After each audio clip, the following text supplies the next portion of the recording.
Bien, jóvenes, entonces habíamos quedado en esta parte que correspondía al entender cuál era el alcance de hablar del TNM. Reconocer que el TNM es un concepto transversal para el manejo, establecimiento de diagnósticos y pronósticos y orientaciones terapéuticas para cualquier cáncer. Todo cáncer es clasificado por un TNM. Y hacíamos las particularidades respecto al valor del concepto del valor de la histología, donde en el caso del cáncer epitelial, el espinocelular no considera grado histológico, pero sí hacíamos la observación de que otros procesos neoplásicos malignos, para ellos sí era relevante, especialmente los sarcomas. Y dábamos como ejemplo que sucedía en los neoplasias de linfomas, en lo que puede ser también la neoplasia ósea, donde sí tiene valor el grado histológico y ahí se agrega la letra G, ¿cierto? Y hablamos TNMG. Y esto para nuevamente entender que son aspectos de una cultura general dentro de lo que significa entender la nomenclatura y los términos asociados al cáncer. Recordar que toda esta clasificación TNM se pasa a una tabla donde uno al final queda entre comillas clasificado como estadio 1, estadio 2, estadio 3 o estadio 4. Ojo que el término es estadio, ¿ya? O estadiaje, ¿ya? Sería incorrecto decir etapa 1, etapa 2, etapa 3, etapa 4. Sería incorrecto, son estadio o estadiaje. Si te informa que tú tienes una etapa 3, tú tienes que pedir que te precisen, porque a lo mejor está aludiendo a otra clasificación, a lo mejor está aludiendo a otra forma de plantear un diagnóstico y no está hablando del TNM. Entonces uno tiene que tener claro respecto a qué está hablando, si está diciendo etapa 3. A lo mejor puede ser otro enfoque y otro manejo y otros aspectos que nosotros que no estamos enterados. Pero acá, en la forma correcta de hablar es de estadio o estadiaje, ¿ya? Esa sería, digamos, la situación. O dicho de otra forma, si tú tienes el cáncer o tu familia tiene el cáncer, tú estás hablando con el médico, el oncólogo, tú tendrías que preguntar, bueno, ¿y en qué estadiaje o en qué estadio nos encontramos? ¿Ya? Esa sería, digamos, la forma de decirlo de manera correcta, ¿ya? Bueno, y con esto entendemos mejor qué significa esto, que el carcinoma espinocelular es una neoplasia epitelial invasiva que presenta grados variados de diferenciación escamosa y que tiende tempranamente de comprometer al linfonodo y dar metástasis. ¿Se fijan? Lo pone como una consideración, pero no la atribuye a factor pronóstico, sino que más bien destaca que suele tempranamente comprometer a los linfonodos y, y dar metástasis. Entonces, acá vamos a hacer una breve síntesis de lo que corresponde a la presentación clínica, ¿ya? Esto de la presentación clínica está más desarrollado en otros videos. Toda esta parte de la histología lo toco muy someramente en los dos videos que dejamos en el aula virtual, por si acaso. Así que por eso estimamos necesario dedicar un poco más de profundidad para abordar estos aspectos histológicos, y obviamente el video que nosotros vamos a estar acá trabajando lo vamos a subir dentro del fin de semana para que puedan disponer de él, ¿ya? Bueno, en la presentación clínica siempre hay que tener claro que hay una semiología local que realizar, que ahí cuando hablamos de lesiones blancas, lesiones rojas, cuando estábamos en estas lesiones sospechosas eh, o el propio tumor o las úlceras que vamos a estar observando, y después hay que hacer una valoración sistémica, ¿ya? Es decir, teniendo claro que es una neoplasia maligna, ver cómo están los ganglios, ver cómo se metástasis o no, y ahí estamos hablando de una valoración sistémica. Entonces, el TNM no se basa exclusivamente en la semiología local, solamente el tamaño importa, pero la valoración global implica nódulo y metástasis, es decir, el TNM se hace con una valoración global. Por eso, para poder hacer el TNM, no es suficiente contar con un examen físico, sino que contar con exámenes complementarios. Y exámenes complementarios que te evalúen de pies a cabeza. Así tiene que ser, ¿ya? De pies a cabeza. Bueno, acá tenemos el cáncer epitelial, pero el labio. El labio, por si acaso, es el sitio que más cáncer desarrolla dentro de lo que significa el territorio maxilofacial. Es el labio. Pero a nosotros son pocos los cánceres de labio que nosotros vemos, porque generalmente el paciente va al dermatólogo o al médico haber este tipo de alteraciones. Pero intraoralmente, los sitios más afectados son borde lateral de lengua, piso de boca, pilar anterior amigdaliano, aspectos que ya conversamos y comentamos.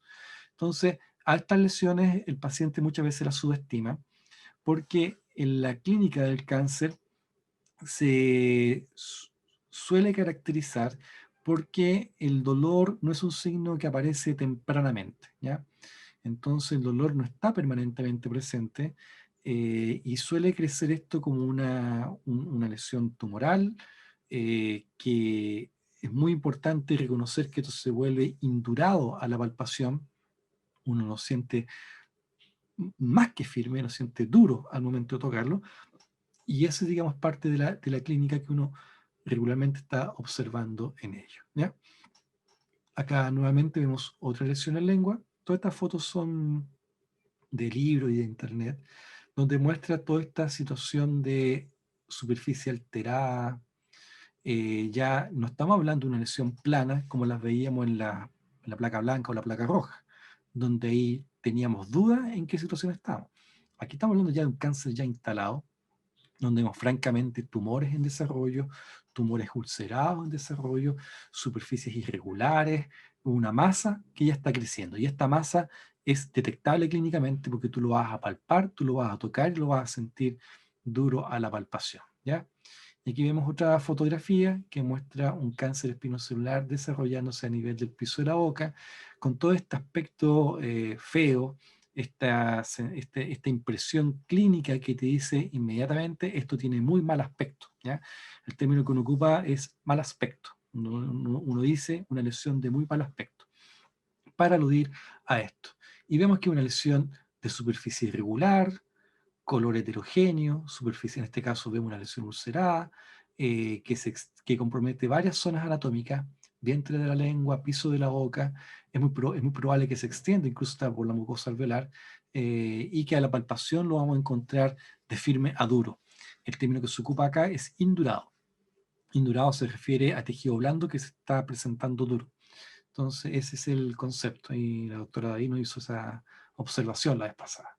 Y los sitios de riesgo lo vemos acá. Fosa amigdaliana, pilar anterior amigdaliano, área del trígono retromolar, base de lengua, borde lateral de lengua, piso de boca, ¿ya?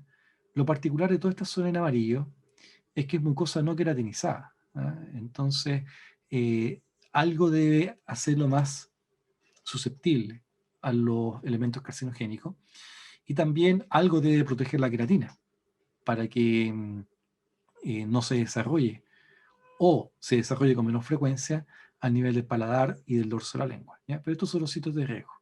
Ahora bien, el hecho de que sean sitios de riesgo no significa, de mayor riesgo, no significa que en las otras partes no pueda salir cáncer espinocelular. No, no es así.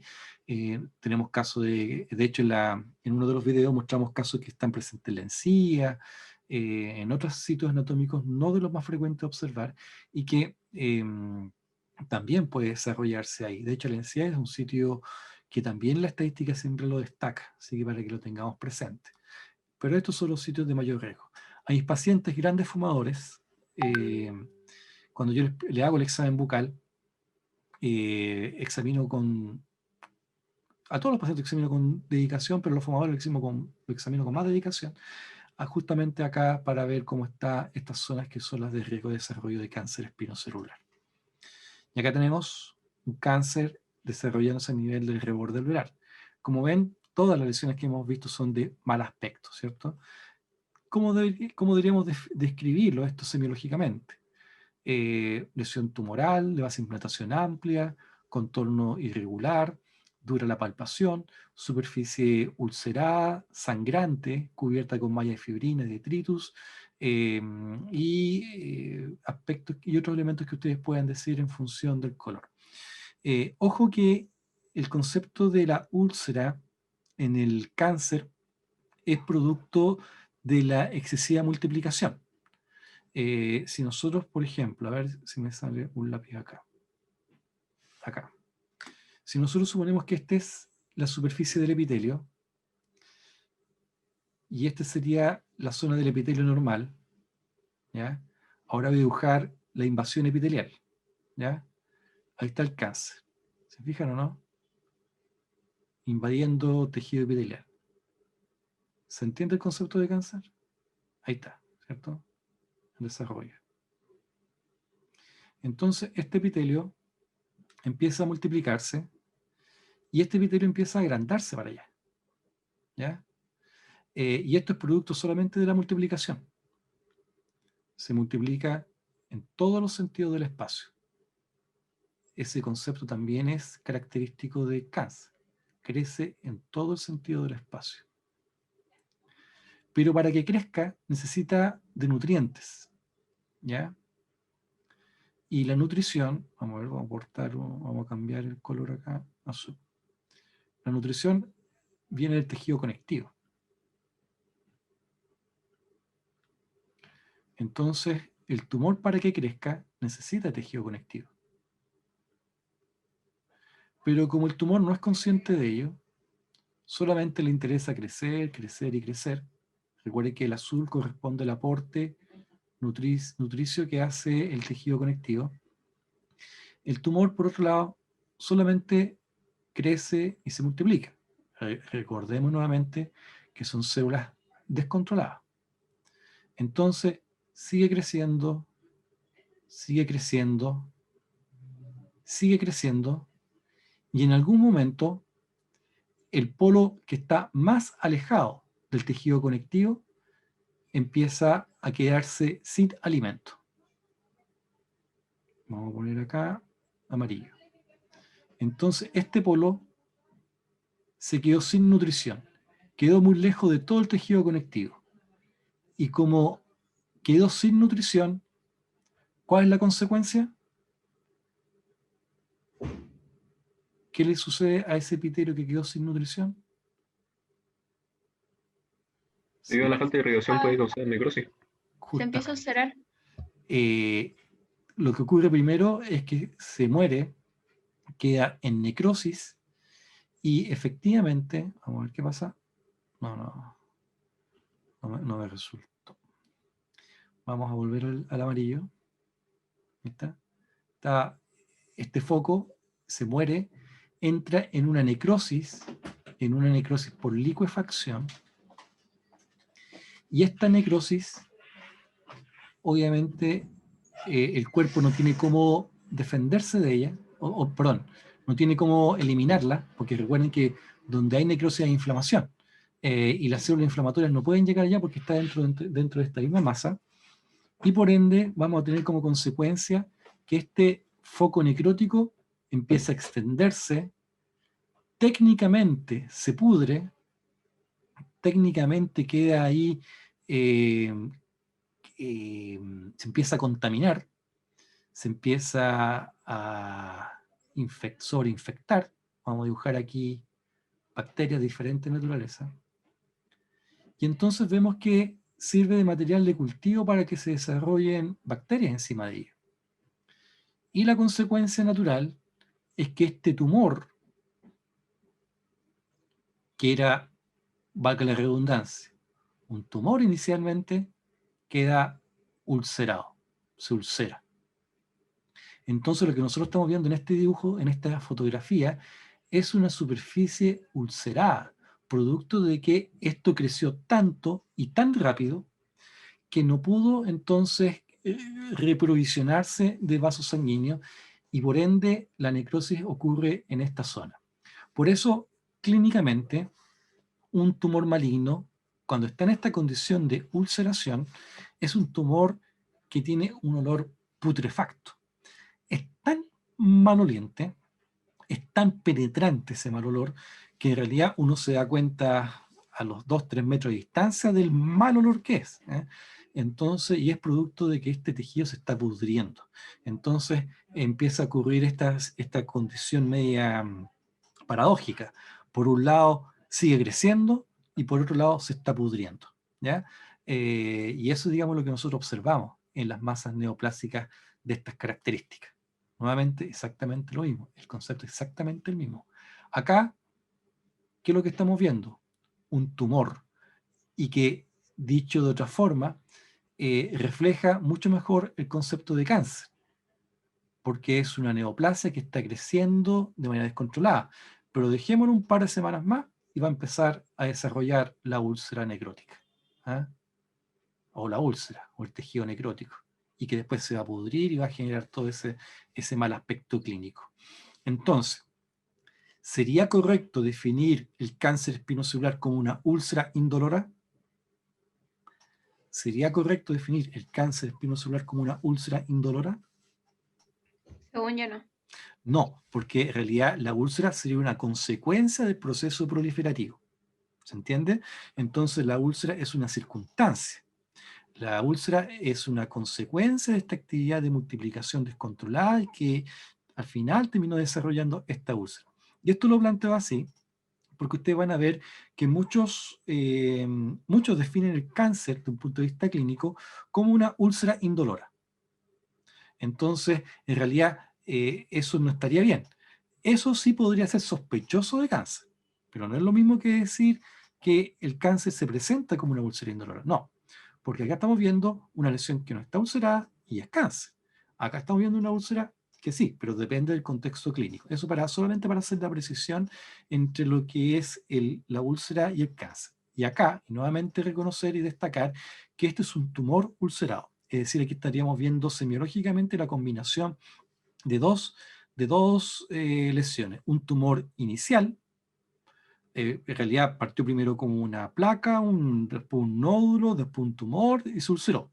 Y veríamos acá un tumor ulcerado. Eso sería, digamos, en rigor lo que estaríamos nosotros observando. Lo mismo acá. ¿Ya?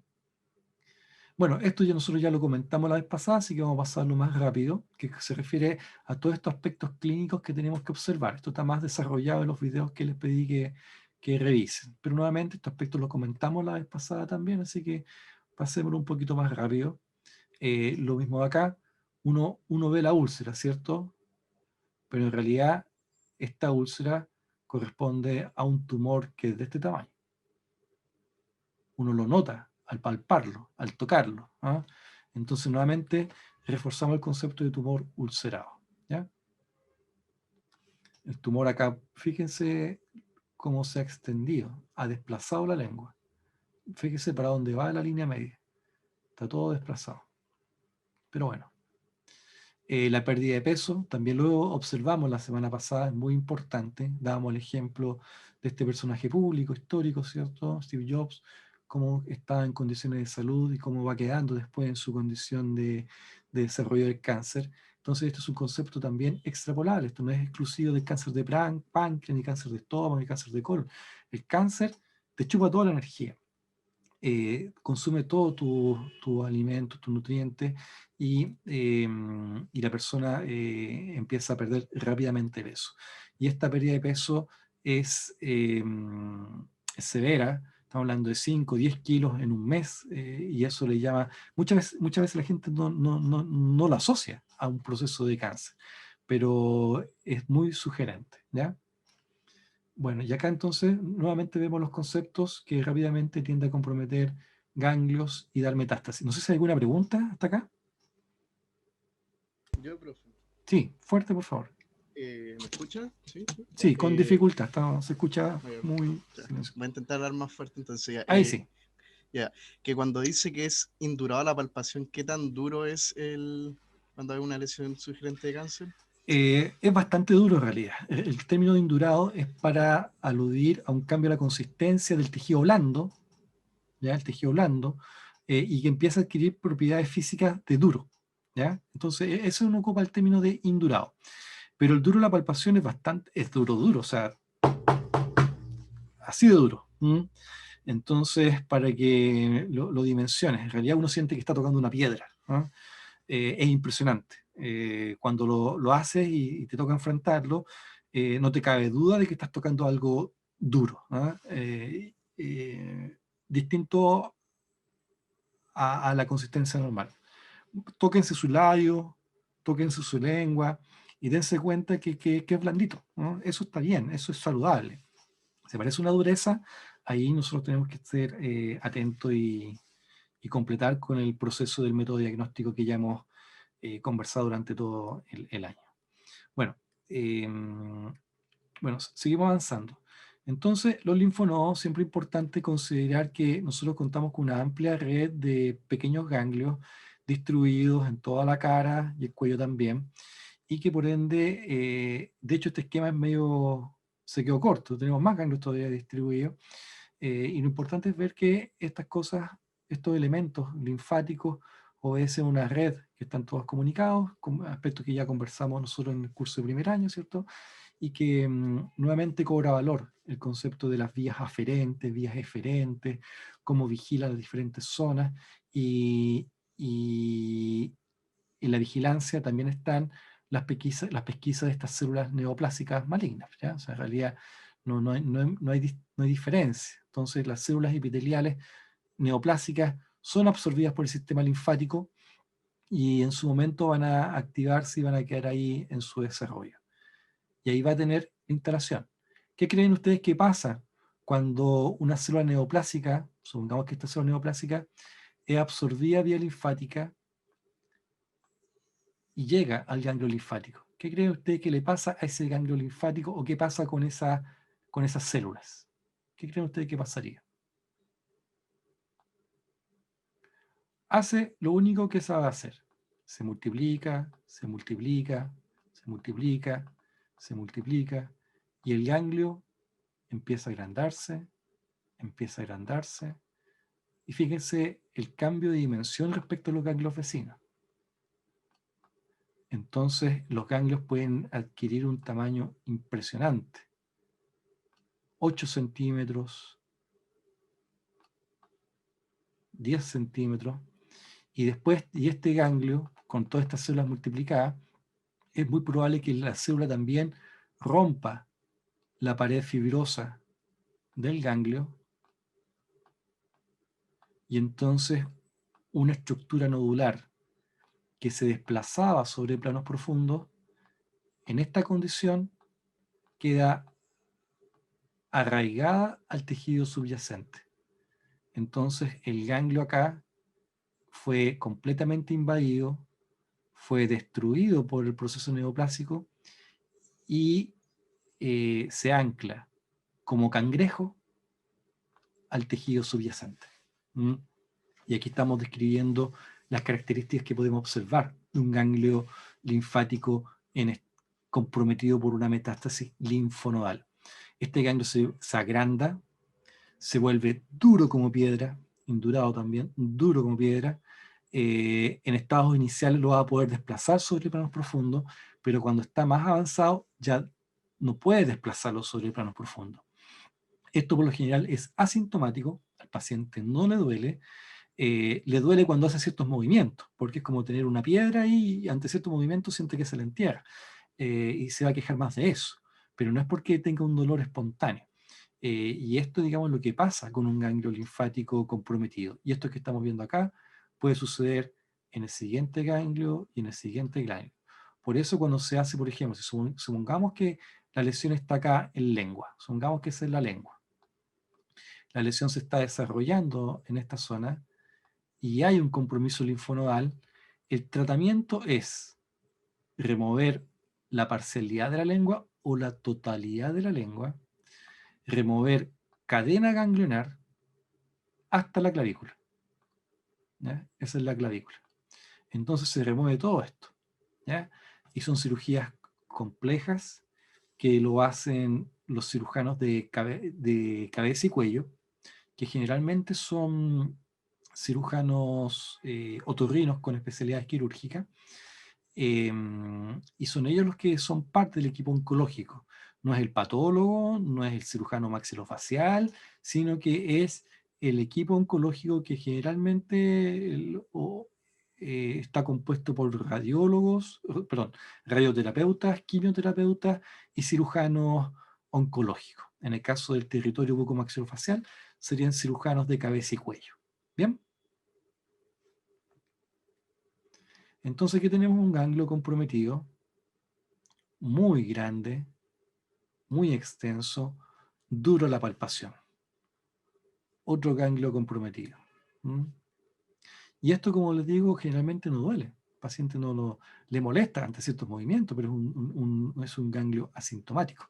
Entonces, nuevamente, es relevante que lo comparemos con un ganglio linfático normal. Un ganglio linfático normal, y esto por favor anótelo, que son preguntas de prueba.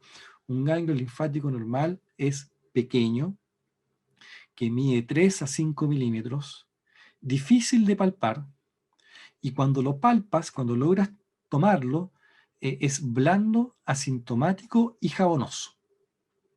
Pequeño entonces, difícil de tomarlo clínicamente, y cuando lo logras palpar es jabonoso, se te arranca a la palpación, se te arranca, sientes que se te escapa, es asintomático y es blando a la palpación. Entonces, eso es un ganglio linfático normal.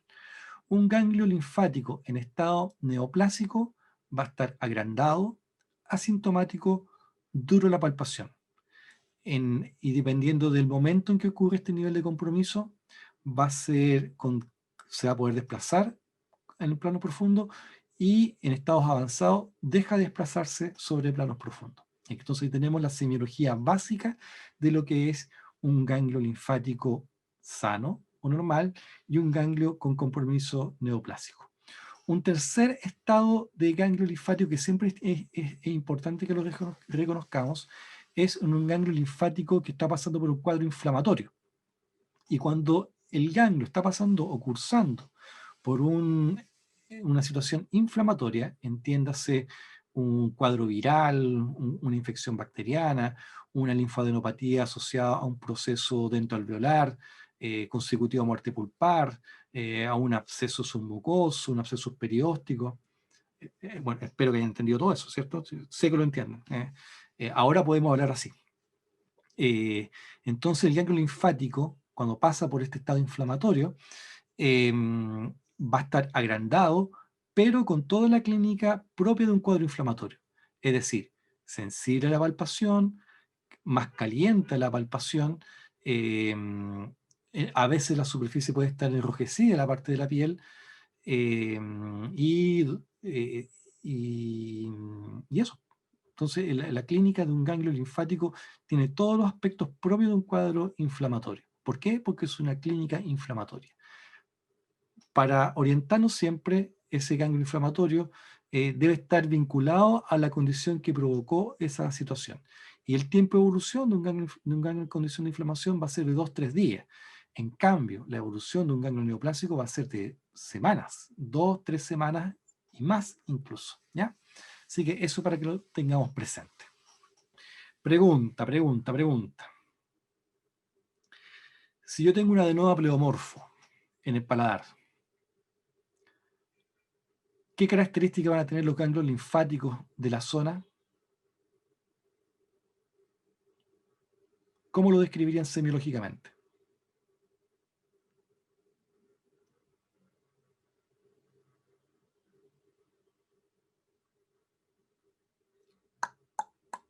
Vamos, jóvenes.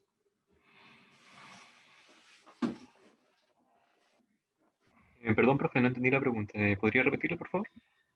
Si tienes un paciente con un adenoma pleomorfo, la pregunta que hago, ¿cómo sería la semiología de un ganglio linfático de la zona? ¿Los aledaños estarían altamente inflamados o no?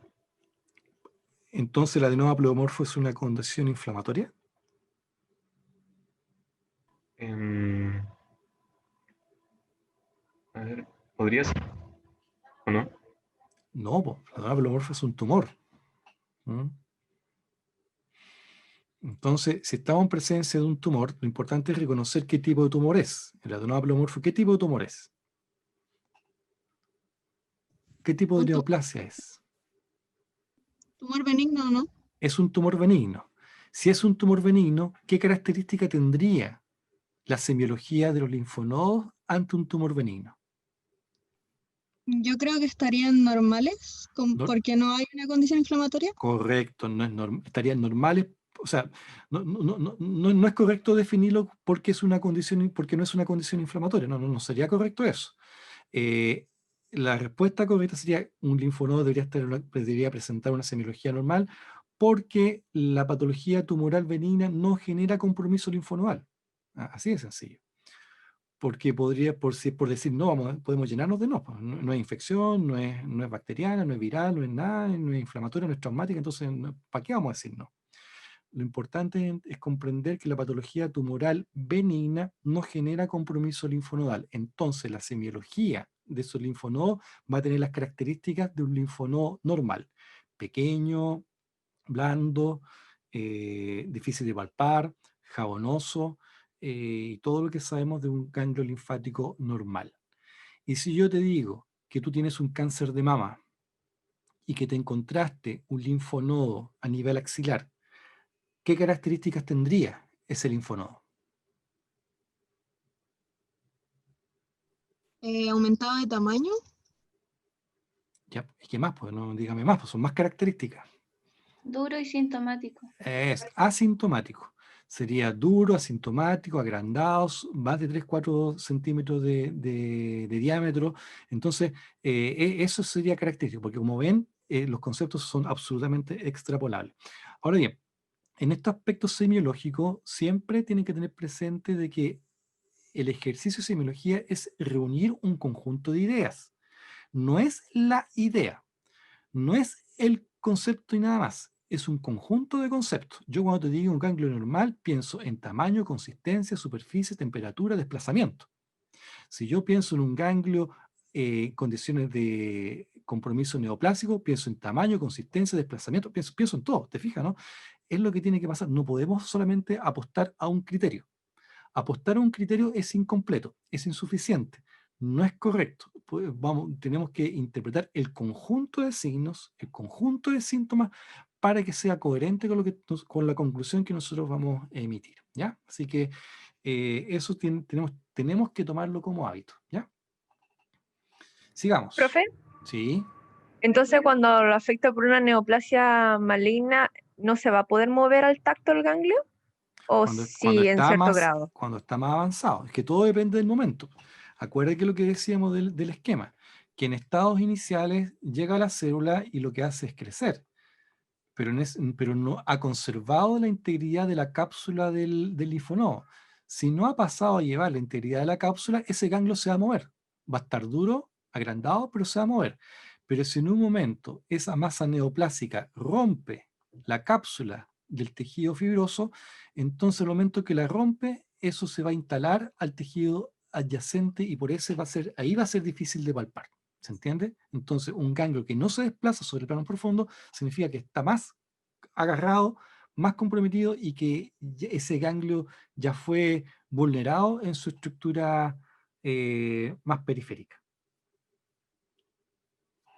¿Bien? Sí, gracias. Bien, entonces ahí tenemos ganglio linfático que ya conversamos. Entonces, nuevamente, si se fijan, empezamos a hablar de ganglio linfático, ya nos salimos del cáncer, supongamos el cáncer está en la lengua, el cáncer está en la encía, ahora estamos evaluando cuello, región submantoneana, submaxilar, linfonodos a nivel cervical, siempre tomar como referencia los reparos anatómicos musculares, ¿cierto? Por delante del músculo esternocleidomastoideo, por detrás del músculo esternocleidomastoideo, evaluar nódulos en la zona de la nuca, en los músculos posteriores del cuello, hasta llegar a la clavícula. Todas esas cosas nosotros deberíamos de palpar. Hasta la clavícula, hasta ahí nomás. Es la zona que nosotros podemos y debemos examinar, ¿ya? Y nuevamente insistir, desafío diagnóstico en este tipo de condición es cero. Aquí no hay ni un desafío diagnóstico, ni uno, ni uno. Dicho de otra forma, de un punto de vista profesional, no hay mérito, no hay mérito acá. En este tipo de lesiones tampoco hay mérito. La lesión ya está gritando que es algo malo. Hasta la persona ya reconoce que tiene algo malo ahí. El desafío está en las lesiones pequeñas y las lesiones que se confunden con otras, que uno puede interpretar que pueden ser otra cosa. Y eso, digamos, es lo relevante, ¿ya? Aquí vamos a pasar una zona más rápida que a esto quería llegar. Y acá está la situación del mérito. Cuando las lesiones son pequeñas y no han alcanzado esos cambios volumétricos que nosotros estamos diciendo. Cuando las lesiones son cambios de colores, cuando son ligeros cambios volumétricos como estas placas que estamos viendo en blanco, en rojo. Y acá, nuevamente, aquí yo les invito a revisar el video que tenemos ahí, que es el segundo video. ¿No? sí creo que es el segundo, que habla de lesiones potencialmente malignas, donde nosotros tenemos que ahí hacer una buena síntesis de las lesiones que nosotros tenemos que ver, que básicamente son las lesiones rojas y blancas y rojo-blancas, así que para que no se pierdan el video, ¿ya? Para que lo vean. También entregamos orientaciones en cómo manejarlo, cómo se interpretan, cuáles son las indicaciones que tenemos que dar, cómo responde nuestro seguimiento, porque puede ser algo reaccional o puede ser algo que apunta a una condición más avanzada y que por ende tenemos que tomar la biopsia y tenemos que, obviamente, comprender cómo ocurre esta rutina. Este caso, también lo comento ahí, porque era un paciente joven, 33 años quizás tenía, no me acuerdo, y que tenía esta lesión blanca. Como ven, difícil de decir que eso es cáncer o no. Pero sí hay varias cosas que son sugerentes. Primero, que la lesión es heterogénea, es irregular y es bastante extensa. ¿Se fijan o no? Uno ve benignidad cuando la lesión es única y es simétrica. Eso es, digamos, lo que uno interpreta como benigno. Pero cuando vemos que la lesión tiene una estructura o un contorno más irregular, en realidad esto no, ya pinta para algo que puede ser distinto. Entonces, esta es la primera señal de advertencia. En el caso particular, este joven, él lo asoció a una banda de ortodoncia que tenía ahí. Entonces pensaba que era una lesión friccional. Entonces yo le dije, mira, esta lesión, por la forma que tiene, por la localización, debemos ser más rigurosos en el seguimiento, porque esto no tiene un buen aspecto y lo que tenemos que hacer es retirar la banda y esperar 2 semanas para ver efectivamente si desaparece o no desaparece, y de ahí tenemos que tomar la biopsia. Yo en los 20 años de profesión que llevo y 20 años tomando biopsia, este fue el primer paciente que se ha enojado cuando le dije que había que tomar biopsia. Y se enojó, se enojó, se enojó. No quería, que no estaba de acuerdo, que no correspondía, discutió la indicación, decía no, esto es friccional, esto es por la banda de ortodoncia, me voy a sacar la banda y se va a pasar y todo el show. Yo le dije, mira, lo que corresponde ante lesiones blancas, por eso es importante que vean el otro video, ante lesiones blancas tenemos que esperar 2 semanas. Eliminamos los estímulos, esperamos 2 semanas y ahí tomamos la decisión. Pero así como está, en principio tenemos que considerar la posibilidad de tomar una biopsia. Y se enojó y se fue. Volvió a los 2 meses. Y a los 2 meses volvió porque quizás con algún tipo de inquietud de haber quedado, la banda ya se la había retirado, la lesión estaba toda ahí, y él decía, bueno, ahora vengo a que me controle y veo que la lesión se ha achicado. Yo la examino y yo la encuentro más grande. Como yo había tomado el resguardo de tomar una fotografía antes, comparamos la foto actual con la foto anterior y objetivamente estaba más grande. Yo le dije, bien, esta lesión no desapareció con la banda, no viniste a las 2 semanas, sino que viniste 2 meses después, y ahora ante esta situación ya la toma de biopsia tenemos que hacerla sí o sí. Se enojó de nuevo, se preocupó un poco más, salió y volvió a los 5 minutos, pidiendo si le podía tomar la biopsia al tiro. Le tomamos la biopsia, sacamos una muestra, debe haber sido por acá aproximadamente, ¿ya? Y terminó siendo un cáncer espinocelular en desarrollo. Cáncer espinocelular. Es decir, todas las alteraciones displásicas, todas las alteraciones celulares y arquitectónicas ya habían atravesado la membrana basal. Había invasión al tejido conectivo. Y obviamente compartí el informe, hicimos la canalización y las derivaciones a los profesionales que corresponden, y ahí le hicieron una hemiglosectomía. Le sacaron un pedazo de la lengua, por acá, debe haber sido más grande que lo que estoy dibujando yo, pero se le hizo una hemiglosectomía y terminó siendo un cáncer espinocelular. Entonces, como ven, aquí les estoy comentando un caso que fue bastante particular en cómo el paciente tomó la nota, la indicación. Yo no pensé que una persona podía reaccionar así, pues me tocó enfrentarlo y lo manejamos creo yo que bastante bien igual, y pudimos completar la evaluación del paciente y después dar el diagnóstico histopatológico en esta lesión que parecía lesión sospechosa de cáncer o lesión que podría malignizarse, pero en realidad no era una lesión potencialmente maligna, ya era maligna, ya era cáncer. Entonces eso, digamos, lo importante de hacer el diagnóstico temprano, el diagnóstico precoz y tomar las medidas todas las que sean necesarias para poder tener la claridad diagnóstica. Una vez hecho el diagnóstico histopatológico, este paciente es derivado para que sea evaluado de pie a cabeza, para ver si hay metástasis. No tenía metástasis, no tenía ganglios linfáticos comprometidos, el problema estaba acotado solamente a esa parte de la lengua y la solución fue quirúrgica y con excelente pronóstico, ¿ya? Entonces, eso. Y aquí tenemos otra placa blanca. Nuevamente, tener presente, esto era sospechoso de, y terminó siendo una placa por sífilis. Sífilis en la encía.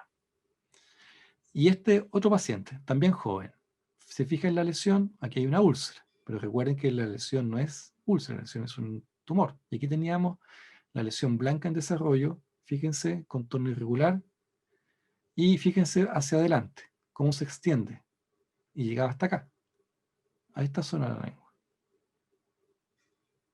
Yo le tomé una biopsia de acá, y ante lo extensa que era la lesión, le tomé otra biopsia de acá. Acá arrojó una información parecida a lo que era un líquen plano. Habían signos de displasia, pero solamente epitelial. Y acá era un cáncer espinocelular en desarrollo. Un joven de 34 años, deportista, vegetariano, nunca ha fumado, no toma alcohol, cáncer. Entonces, como ven, uno debe ser bastante completar las etapas. Los factores de riesgo son orientadores, pero no te determinan. Y los casos que estamos viendo acá son situaciones que no determinaron y que no habían factores de riesgo ahí presentes. Sin embargo, terminó siendo cáncer espinocelular. Así que por eso, nuevamente, vean la historia más completa que está en los videos que tienen que desarrollar. Y bueno, tener claro también que en el caso del labio, la queilitis actínica es una lesión que puede evolucionar a carcinoma espinocelular, así que eso también para que lo tengan presente. El líquen plano también es una lesión, es una condición sistémica que se relaciona a posible evolución de cáncer espinocelular. La OMS lo define como una condición de riesgo. Pero ¿cuál es el concepto? Sea líquen plano, sea leucoplaquia, sea eritroplaquia, sea cualquier otra, lo que importa es el concepto que dijimos inicialmente. Lesiones blancas, lesiones rojas. Lo que estamos viendo en el líquen plano es que tiene lesiones blancas y lesiones rojas. Entonces, ese, digamos, es la pista que nosotros tenemos que interpretar para poder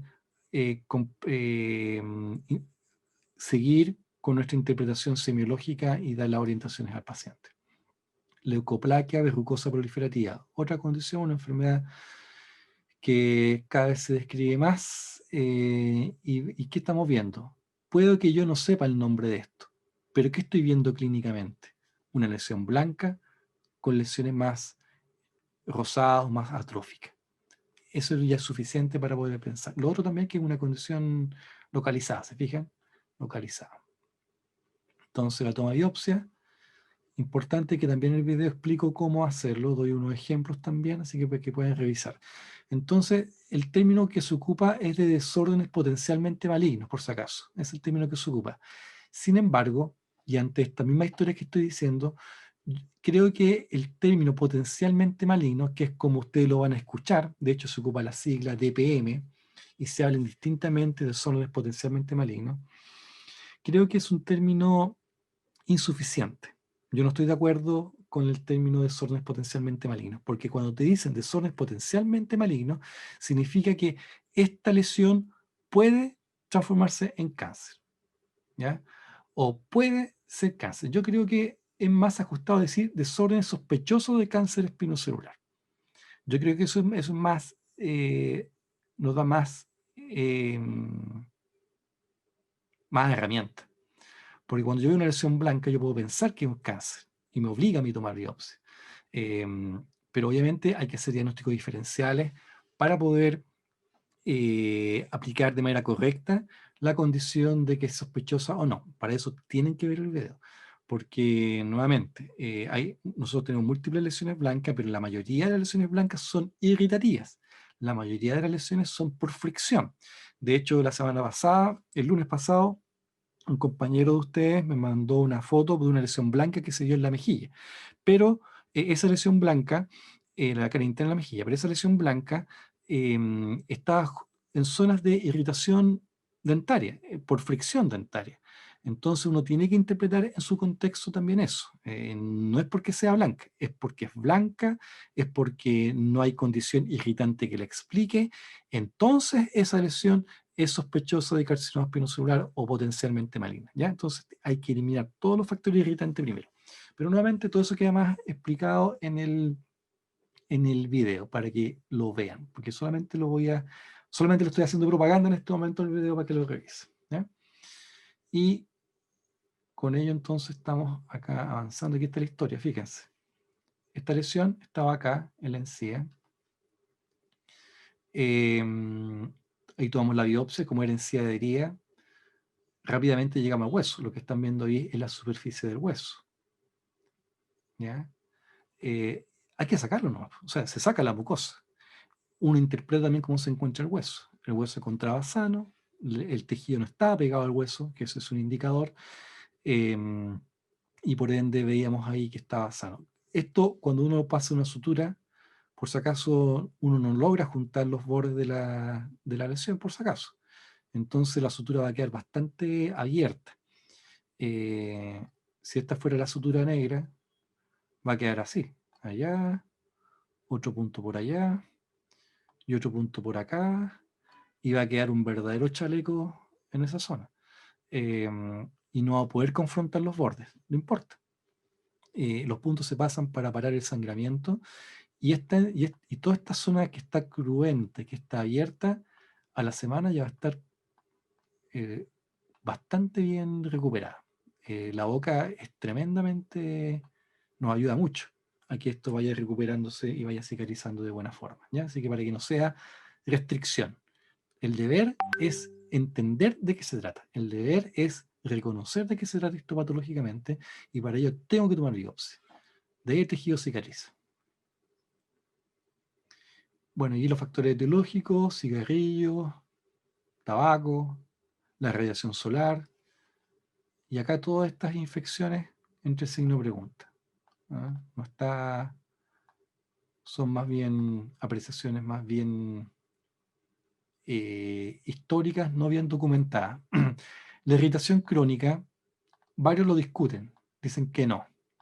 Yo creo que algo tiene que hacer, algo tiene que ver. Los argentinos están súper convencidos de que la irritación crónica sí es un factor asociado. Pero en otras partes dicen que no. Yo creo que sí puede ser gatillante. Bueno, y el consumo de alcohol, bien sabemos que eso es algo que está también demostrado específicamente en la asociación con el tabaco. O sea, bueno para fumar, bueno para tomar, mala combinación. Ayer llegaron 2 médicos a la consulta, jóvenes, 30 y tantos años, que están haciendo su posgrado en España. Y ella fumaba 15 cigarrillos, yo creo que fumaba 20, y él me dijo francamente que fumaba 20 cigarrillos al día. Y yo le dije, pero no puedes estar fumando esa cantidad. Y él me dijo, sí, pero no tomo, como tratando de atenuar la falta en la que se encontraba. Bueno, de algún modo lo que dice es eso, ¿cierto? Sabe que el alcohol combinado con el alcohol combinado con el tabaco combinado con el alcohol, eso es una muy mala fórmula, y eso sí potencia el efecto carcinogénico del tabaco, pero por sobre todo es el tabaco, ¿ya? Así que hay que tenerlo presente. Y bueno, aquí ya hablamos de los ganglios linfáticos, esto lo vamos a pasar rápido también, lo dijimos. Aquí está, por ejemplo, lo que es la clasificación TNM, ¿ya? ¿Se fijan? Esto se llama TNM de los tumores malignos de la cavidad oral. T, tumor primario, 0, no existe evidencia de tumor. Carcinoma in situ, menor de 2 centímetros, 2, 4, etc. T4. Ganglios linfáticos, ahí está N0, M0. Un buen diagnóstico, un buen un buen pronóstico sería T0, N0, M0. La mayoría está en T2 o en T3, y ojalá N0, M0. La mayoría está en T2, T3, con N1, N2, y eso ya te deja en una condición de estadiaje. Dependiendo de cómo está el tumor, cómo está el orgánico, cómo está la metástasis, aquí se pone en qué estadio queda. ¿Se fijan? Todo estadio 0 de T, de N y M te deja en la mayoría de estadio 1 y 2. Si el tamaño ya es más grande, pasas ya a un estadio 3. Con la presencia de nódulos, ya te deja en estadio 3. La presencia de metástasis te deja en estadio 4. ¿Qué hacemos en el estadio 4? En realidad no es lo que hacemos nosotros, es lo que hace la medicina convencional, el equipo oncológico, generalmente terapia paliativa. ¿Ya? Es difícil momento, difícil decisión. Bueno, y nuevamente ahí, vamos a pasar esto rápido. Bueno, y de los exámenes imaginológicos, saber que la tomografía axial o el escáner, tomografía computada, es un examen que más se usa. Generalmente en personas que están con cáncer le toman escáner de la cabeza a los pies. El examen más sensible para estudiar procesos, o sea, no digamos más sensible, un examen que es muy útil es la resonancia magnética. La resonancia magnética aporta mucho más información que el TAC, especialmente en lo que implica el estudio de cáncer. La diferencia es el costo. Generalmente los precios están definidos por áreas de 40 centímetros aproximadamente. Cabeza y cuello es un área, tórax es otra hora, abdomen son dos, abdomen alto, abdomen bajo. Entonces, si yo quiero saber cabeza y cuello, tórax y abdomen, es 1, 2, 3, 4 costos de eso. Y el costo del TAC ha variado, pero está alrededor de los 60, 70 mil pesos. El costo de la resonancia magnética es alrededor de los 200 mil pesos por zona. Entonces, si yo quiero hacer una resonancia completa, va a ser bastante largo, va a ser bastante tenso y bastante caro también. Entonces, uno tiene que tenerlo presente. Entonces, el médico no es que te indique TAC de pie a cabeza y resonancia de pie a cabeza. Te va a indicar en función de algunas zonas. Generalmente se parte con exámenes, a ver, depende de cómo maneje el clínico, pero a veces parte con un examen y ante dudas pide un segundo examen. Eso para entender el aporte que hace la tomografía y el aporte que hace la resonancia. Ven la cantidad de detalles que entrega la resonancia, es increíble. Y esto es una fotografía antigua de una resonancia antigua. Entonces, eso es hay que tenerlo presente. El scintigrama es otro examen bastante económico, ampliamente distribuido. Está en todo Chile este examen, pero bastante impreciso. Entonces, aquí, por ejemplo, está estudiando un cáncer en la mandíbula, que está en desarrollo, en este caso de un niño, pero también se fijan que muestra positividad en otras zonas. ¿Ya? Entonces, quien interprete esto tiene que saber eso. Que en este caso, la lesión está acá. Pero esto es producto del crecimiento del niño. En este caso era un niño de 11, 13 años, no me acuerdo bien. Entonces tiene que saber eso. Entonces aquí hablamos de zonas hipercaptantes, focos calientes también a veces se ocupa. Cada lenguaje es dependiendo de cada examen complementario imaginológico, y por ende acá en esta scintigrafía nos sirve, pero también entrega falsos positivos y hay lesiones que se le escapan. No es el mejor, pero como ven es un examen que mide de pie a cabeza en una sola toma y que en condiciones de poco acceso a exámenes complementarios de mayor sofisticación, el scintigrama igual puede entregar pistas y dar luces de la condición en la cual se puede encontrar. Pero el examen más eficiente para detectar focos neoplásicos corresponde a la tomografía por emisión de positrones. ¿Ya? Estas son preguntas de prueba que siempre hacemos por si acaso. Y cuando ustedes sugieran un PET scan, tienen que poner las palabras completas, no las siglas. ¿Ya? Si ponen PET scan, yo voy a quedar con dudas si ustedes saben qué significa PET scan. si ponen tomografía por emisión de positrones, ahí no me queda ninguna duda de que entienden el concepto. Entonces, el PET scan es un examen, a diferencia de los otros, que es imaginológico metabólico. Todos los otros exámenes son eminentemente morfológicos. Una tomografía detecta alteraciones en la forma. Por ejemplo, aquí hay una alteración, es una alteración morfológica. Vamos a ver, cambiar el color. Esto es una alteración morfológica, lo compara con el otro lado. El seno maxilar está ocupado, porque lo compara con el otro lado. Entonces son criterios morfológicos lo que está viendo. Acá, por ejemplo, esto es una reconstrucción 3D, hay una alteración morfológica. La resonancia también detecta alteraciones morfológicas, alteraciones de forma. Es decir, si el tumor es pequeño, ¿lo va a detectar? No, porque no ha crecido lo suficiente para poder generar cambios dimensionales. Entonces, esa es la limitación de un TAC y la limitación de una resonancia. El scintigrama es un examen imaginológico metabólico, pero impreciso. Ese es el problema del PET scan. Es metabólico también, porque mide actividad metabólica. Las células, al paciente se le inyecta un isótopo radioactivo, y este isótopo radioactivo es captado por ciertas células. Aquellos que los captan son los que tienen mayor metabolismo. Y acá, como lo captan células de mayor metabolismo, lo capta el tumor y la captan las epífisis que están en crecimiento, porque también tiene una actividad metabólica más alta. Entonces, el scintigrama es más económico, pero es impreciso. Ese es el problema, o la limitación. No es que sea malo, sino que es impreciso. Lo importante es que uno sepa cuáles son las limitaciones. Y el PET scan es metabólico. Al paciente se le inyecta glucosa radiactiva, y esa glucosa radiactiva va a ser captada por las células que tengan un alto requerimiento energético. ¿Qué células tienen alto requerimiento energético? El cáncer, sus metástasis, porque ellos recuerden que necesitan multiplicarse, y para multiplicarse necesitan energía. Entonces, tienen una alta tasa metabólica, una alta tasa de multiplicación. Y por ende, si yo le inyecto glucosa radiactiva, dejo pasar algunos minutos, toda esa glucosa radiactiva va a ser captada por estas células que están en permanente actividad metabólica. Y es lo que sucede acá. Vemos acá focos hipercaptantes, acá en esta zona, que corresponden a la metástasis.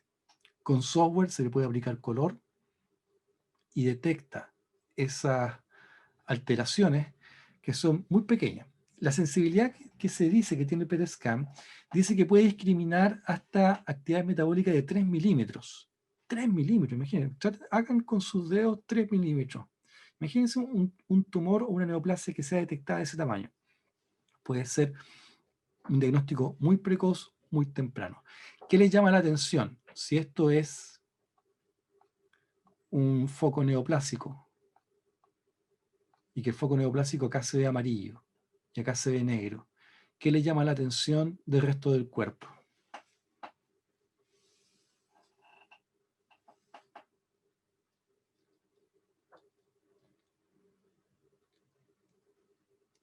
¿Hay algo que le llama la atención?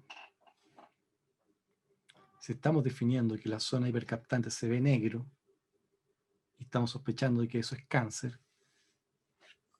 ¿qué pueden decir respecto a la imagen en su globalidad?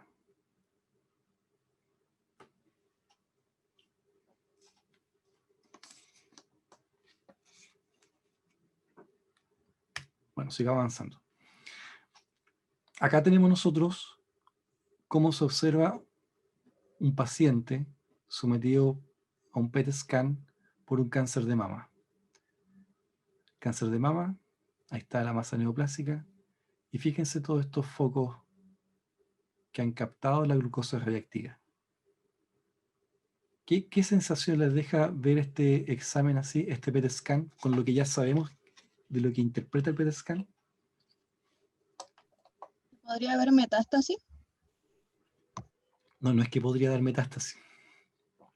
Todo lo que estás viendo son metástasis. Lo que tú estás viendo en este examen es que el PET scan te dice dónde hay focos metastásicos ya presentes en el cuerpo. Entonces, acá lo que estamos viendo no es la posibilidad. Aquí lo que estamos viendo no es el podría. Lo que estamos viendo acá son los focos metastásicos. Entonces, si nosotros vemos esto, ¿a qué estadiaje sería coherente asociar a este paciente? Al 4. A nuestro estadio 4, porque tiene focos metastásicos tremendamente diseminados, ampliamente distribuidos. O sea, muy malas condiciones se encuentra este paciente. Y acá, por ejemplo, otra evaluación que se está haciendo, ahí no tengo claridad de esto, yo no tengo el entrenamiento para interpretar esto. No sé si había otro problema acá, desconozco ello, pero por lo menos en esta zona parotidia aparentemente hay importante compromiso en esa zona. A lo mejor hay compromiso acá también, hay que verlo, hay que evaluarlo, pero no es nuestra área. Y aquí vemos cómo puede hacerse también ciertas recreaciones tridimensionales, que esto después mejora mucho la planificación quirúrgica, el abordaje con cirugía, se hace mucho más factible dado que se mejora la planificación por recursos como estos. Entonces, y esto es el PET scan. ¿Se fijan o no? Tremendo. El problema del PET scan es que vale $1 millón. Hace 3 años costaba 700 y ahora está más caro y sigue subiendo. Entonces, es un recurso imagenológico caro, pero es el más sensible. Por otro lado, no es de escasa oportunidad de acceso. En Santiago deben haber 2 o 3. Acá en la quinta región, yo sé que lo tiene el Hospital Naval, y no sé en qué otra parte de Chile hay un PET scan. Entonces, hay una dificultad de acceso, no solamente en función de lo que significa el costo, sino que también acceder a la tecnología. Entonces, ese es un problema. Y el CONVIN, solamente para nombrarlo, que nos permite evaluar tejido duro. Entonces, lo que nosotros podemos ver es tejido duro, su integridad, y si hay alteraciones también en torno a ello, pero no es para ver tejido blando, es para ver tejido duro. Aquí, por ejemplo, vemos una lesión a nivel periapical, pero que en realidad es lo que ha crecido la lesión del tejido blando y cómo ha dejado el tejido duro. Entonces nosotros lo que vemos es cómo dejó el tejido duro. Porque esta tomografía computada está hecha para evaluar tejido óseo y tejido dentario, como lo vemos ahí. ¿Ya?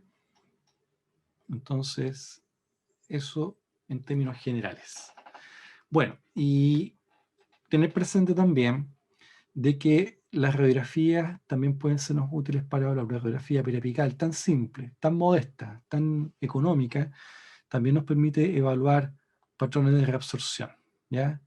Aquí vemos una lesión con un patrón de reabsorción importante y que también puede ser cáncer. ¿Ya? Entonces, hay que siempre hay que tener presente que uno tiene que evaluar localmente al paciente, evaluar sistémicamente, globalmente al paciente, y a partir de ello, de todos estos aspectos, entonces uno entrega las luces para el manejo correspondiente. ¿Ya? Una vez que se ha diagnosticado, ¿cierto? Tenemos el diagnóstico local, todo esto sería parte del diagnóstico local, ¿cierto? Esto sería el diagnóstico global, y una vez que se diagnosticó, entonces tener claro de que el tratamiento toma en cuenta la clasificación TNM. El tratamiento puede ser cirugía, radioterapia, combinación. Ahora hay mucho más terapia, ¿cierto? La inmunoterapia, cosas combinadas, cosas de tecnología, pero todo está ahí también en estudio y en revisión y en desarrollo, y muchas son muy caras. Pero una cirugía resectiva implica esto, por ejemplo, un tumor acá, que esto corresponde a un melanoma. El tratamiento fue cortar de acá hasta acá. Este melanoma que está desarrollándose por vestibular ya había atravesado todo el cuerpo de la mandíbula y tenía ahí en desarrollo una expresión a nivel de la cara interna del cuerpo. Tratamiento, cirugía resectiva. Cirugía de ganglios. Aquí está, se hizo una hemiglosectomía, ¿se fijan? Ahí se cortó un gran pedazo de la lengua. Se hizo una resección también de la mandíbula. Se conservó el borde basilar y se removió la cadena ganglionar. Obviamente, ¿de qué depende? Del estadiaje en el cual es clasificado el paciente, su condición diagnóstica. Los ganglios están clasificados por zonas, ¿cierto? Y dependiendo de las zonas comprometidas, es como se construye la planificación quirúrgica. Esto lo hace un cirujano de cabeza y cuello. Este es un tratamiento para tratar un cáncer. Fíjense, el cáncer está acá. Todo esto es el cáncer. Y esto es un cáncer espinocelular. Esto venía de la superficie. Y de la superficie penetró y se instaló por allá. Y el tratamiento fue sacarle la lengua al paciente. Se le extirpó toda la lengua. Tremenda cirugía. Y a veces hay cirugías que implican remover la lengua, remover la laringe. Y sacan tremendas estructuras, tremendamente complicadas. Y después los pacientes sobreviven en esas condiciones. Y aquí veo un caso de una niña que no fumaba, que no bebía, de 13 años con cáncer en la lengua. Ahí está en su control después de la cirugía. La radiación, recuerden, hablamos, eso era aspecto en torno a la cirugía. En cuanto a la radiación, es parte del tratamiento. No todo cáncer es irradiado, depende de las condiciones, depende del diagnóstico, depende del estadiaje. Y la radiación, recordemos que es inducir la muerte del tumor. Yo le disparo rayos para inducir daños irreversibles en la célula, y ese daño irreversible debe traer como consecuencia la muerte de la célula por apoptosis. Eso es básicamente lo que busca la radiación. El problema de la radiación es que daña mucho. Entonces daña toda la estructura por donde va pasando el rayo bromodental. Entonces aquí vemos daños como mucositis. Imagínense lo que hablamos de la úlcera traumática. Ahora imagínense una úlcera traumática de 20 centímetros. El paciente realmente la pasa mal, pero esto después se recupera.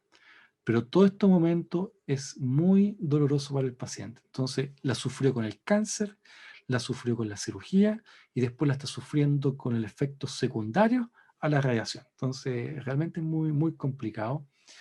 Estas mismas condiciones afectan el sistema inmunológico. El paciente queda inmunodebilitado, no puede hacerse un buen aseo, no puede limpiarse bien la boca, entonces desarrolla otros efectos colaterales como la aparición de hongos en la mucosa. Sequedad bucal, fíjense, la sequedad bucal. Y si la boca se seca, obviamente no tenemos cómo defendernos ni de infecciones ni de caries. Y ahí tenemos una caries agresiva producto de estas condiciones debilitadas en cómo quedó el paciente, ya sea por las úlceras que tenía y a lo mejor no podía lavarse bien los dientes, o ya sea por la sequedad bucal que facilitó el desarrollo de todas estas cosas. Entonces aquí tenemos caries agresivas asociadas a radiación. Foto del libro también. Quemadura de la piel. Por aquí pasó el rayo, dejó estas quemaduras. Este cáncer, sí, yo no sé si era de lengua, si era de tiroides, no lo sé. Pero ahí está irradiado. Ahí deja la marca. Pero esto después se pasa. Osteonecrosis de los maxilares. Yo creo que esto es de lo más difícil de manejar. Muy difícil. Porque ese hueso está muerto. Ese hueso ahí está muerto. Y lamentablemente no podemos operarlo porque ese hueso no va a cicatrizar. Entonces una condición muy difícil, de muy difícil manejo, y uno lo que hace solamente es tratar de evitar que esto se siga extendiendo. Se puede recuperar en condiciones particulares, se ocupa la cámara hiperbárica, se alterna con antibióticos, mucho aseo y cuidado. Aquí vemos nuevamente, paciente irradiado, la osteonecrosis como queda ahí, este hueso necrótico, hueso muerto, este hueso se sale después. ¿Y qué va a quedar ahí? Nada. ¿Se puede operar? No se puede operar. Entonces este es el gran problema de la osteonecrosis asociados a la radiación. El problema de esto, por si acaso, no es que el hueso se muera de manera espontánea, sino que haber hecho una extracción en un hueso irradiado potencia que se desarrolle esto. Entonces el problema no es que el hueso se vaya a morir solo, sino que no tiene la capacidad de cicatrizar. Como hiciste la extracción en un hueso irradiado, ese hueso no tiene capacidad de cicatrizar y entonces se genera el foco necrótico. Entonces, todas estas osteonecrosis asociadas a radiación son porque primero se hizo una extracción, por lo menos es lo que se describe regularmente. Hay otra osteonecrosis asociada a medicamentos, que eso es distinto y eso es una necrosis espontánea. Y aquí tenemos este gráfico está disponible también en el sitio para que puedan ver que la cantidad de problemas asociados a la terapia oncológica, ¿ya? Así que eso para que lo tengan presente. Acá otro caso que vamos a compartir, que trata de una historia de un problema periodontal y que terminó haciendo la extracción de 3 dientes. Todo esto en 10 días. Y al momento del examen llega con este tumor de crecimiento rápido. Este mismo tumor fue el que aflojó los dientes. Es un tumor multinodular, telangiectásico, de superficie ulcerada, con base de implantación amplia. Fíjense el eje del diente, cómo va. Y esto terminó siendo una metástasis. Fíjense el tumor cómo lo extirpan. Esto fue en el FRIC. Me mandaron la biopsia para que yo hiciera el informe histopatológico y cuando vi la placa histopatológica dije, no sé qué es esto. Si esa fue mi reacción, ¿qué les dice a ustedes que era? ¿O qué podía ser? ¿O qué característica tenía eso? Si yo dije, no sé qué es. ¿Qué les dice eso?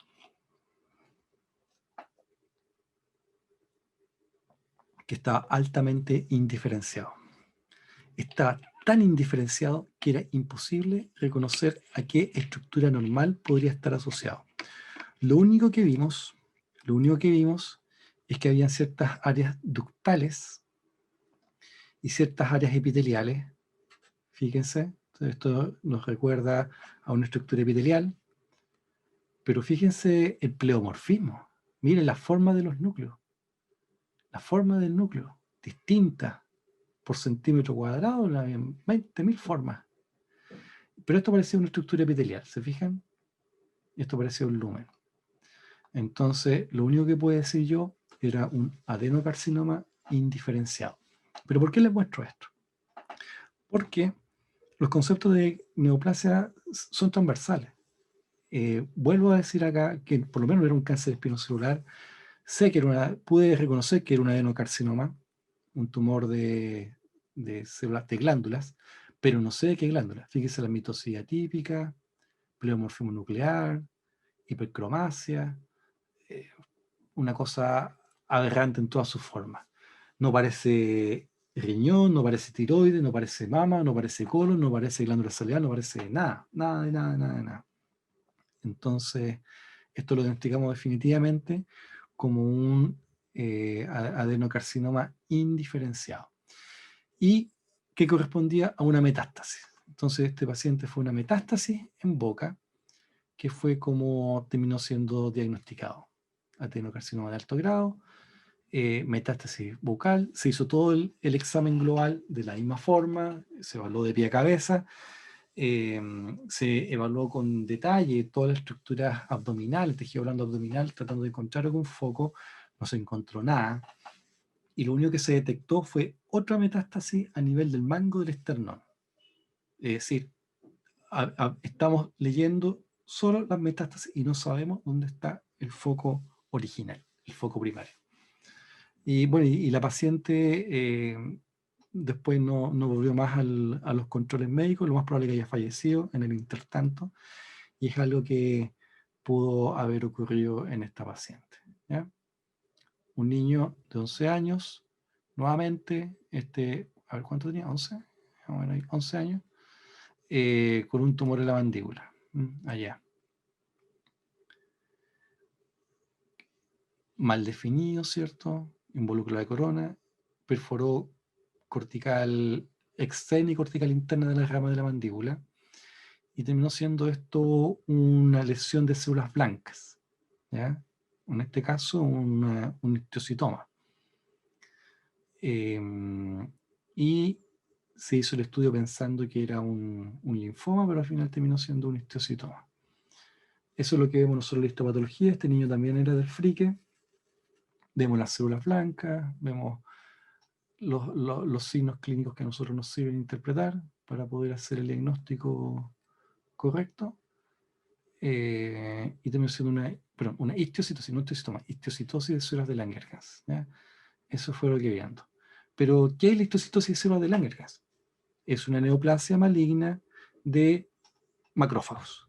Entonces, con ese puro concepto, ustedes ya deberían ser capaces de alinearlo a todo lo demás. Y por lo mismo, ¿qué se hace con esto? Exactamente lo mismo. Diagnóstico local inicialmente, diagnóstico global, con los exámenes pertinentes y después planificación terapéutica. Como célula blanca, se tratan principalmente con quimioterapia. Eso es básicamente lo que se hace. ¿Ya? Ahí está el centigrama del niño que ya habíamos compartido. ¿Ya? Y eso es básicamente lo que se hace. Hizo un curetaje, se puso una placa de osteosíntesis y después el hueso está en crecimiento, cicatrización. ¿No? Se puso esta placa, ¿se fijan acá esta placa? Para evitar una fractura patológica, porque esto estaba muy debilitado, el niño era muy inquieto y bastaba con que recibiera un manotazo para que se fracturara la mandíbula, entonces se reforzó con esa placa. Y ahí está. Entonces, en un estudio que hizo Venegas en 2003, en Talca y Curicó, el carcinoma espinocelular explica gran parte de la neoplasia maligna, ¿cierto? 74%. Lejos lo más. Hay otros más epiteliales, como los que vemos acá, metástasis, y otra serie de casos más raros que tienen menor incidencia. Pero no porque tengan menor incidencia tenemos que estar ajenos a su oportunidad, porque puede salir, pueden aparecer, podemos vernos enfrentados en ella, ¿ya? Así que para que lo tengamos presente. ¿Preguntas, jóvenes? ¿Comentarios? ¿Dudas? Todo bien por mi parte. Bien, pues, jóvenes. Vamos a dejar hasta acá. Como ven, tratamos de hacer una síntesis intensa de lo que implica estos conceptos en torno al cáncer, porque son aspectos que también es parte del diagnóstico. Si bien lo hemos acotado estas últimas 2 sesiones, igual hay que tener claro que el concepto del cáncer ya lo veníamos hablando del primer semestre y hemos ejemplificado en varias ocasiones con otros, en diferentes circunstancias, diferentes condiciones, con las cuales vamos contrastando, con patología benigna, con patología reaccional, con patología infecciosa incluso, pero aquí estamos hablando, este fue destinado casi exclusivamente al cáncer probablemente tal. Nos quedan todavía una sesión de taller. Lo cierto es que igual hay una parte de una materia que tenemos que revisar, así que es muy probable que vamos a hacer entre clase y taller la próxima vez, para que vengan con esa disposición. Carguen sus pilas en estas 2 semanas que quedan. Que les vaya muy bien en los otros cursos también, obviamente. Y vamos a tener ya un 2021 con todas las notas ya puestas por si acaso, para que me aguanten un poquito. No sé si hay alguna pregunta, algún comentario, algún mensaje fin de año a los profesores para despedirse de este 2020 de nuestros estudiantes del curso.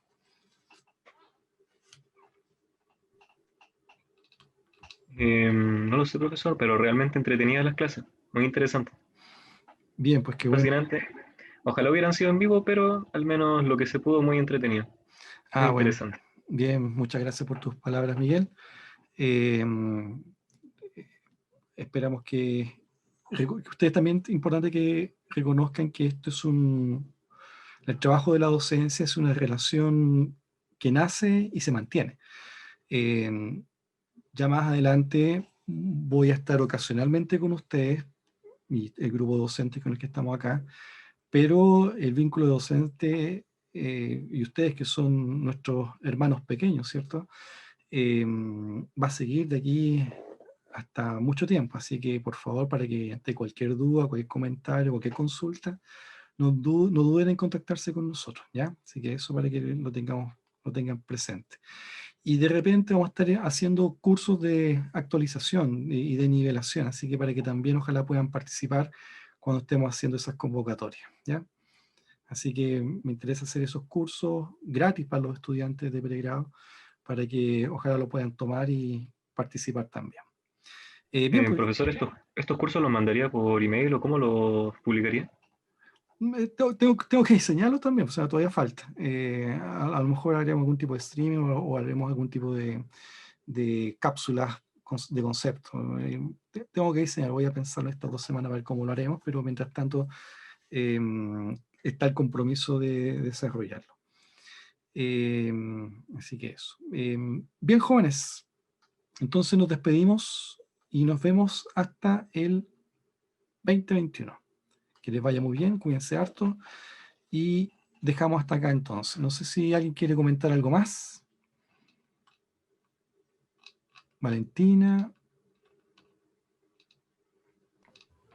No, nada, solamente también para cerrar el año, que es un año extraño, muy extraño, pero esperamos haber estado ahí acompañándolos de una manera distinta, pero también en esta como adaptación del aprendizaje, y que haya sumado de alguna forma igual. Creo que todos aprendimos cosas importantes este año, en todos los ámbitos, y nosotros también como profes aprendimos a enseñar de otra forma y también a ajustarnos a eso, y los alumnos también son parte importante de eso, y esperamos que ustedes también lo hayan recibido de esa forma. Así que nada, el 2021 igual nos espera, creo yo, con ese mismo desafío, así que estas 2 semanas nos sirven, como dice usted, doctor, para recargarnos de eso y aguantar energía para lo que viene. Bien, pues. Muchas gracias, Valentina. Ya, jóvenes, entonces estamos terminando y cualquier duda, por si acaso, de los videos, pueden hacerlo al correo electrónico sin problema, ¿ya? Así que, pero tienen que verlo, ¿ya? No lo dejen para el final. Que les vaya muy bien y que tengan bonitas fiestas en sus casas. Chao, jóvenes. Que les vaya bien. Chau, chau. Gracias, doctores, que estén bien. Felices fiestas. Chao. Gracias. Que le vaya bien, pásenlo bonito. Nos vemos. Chao, profe.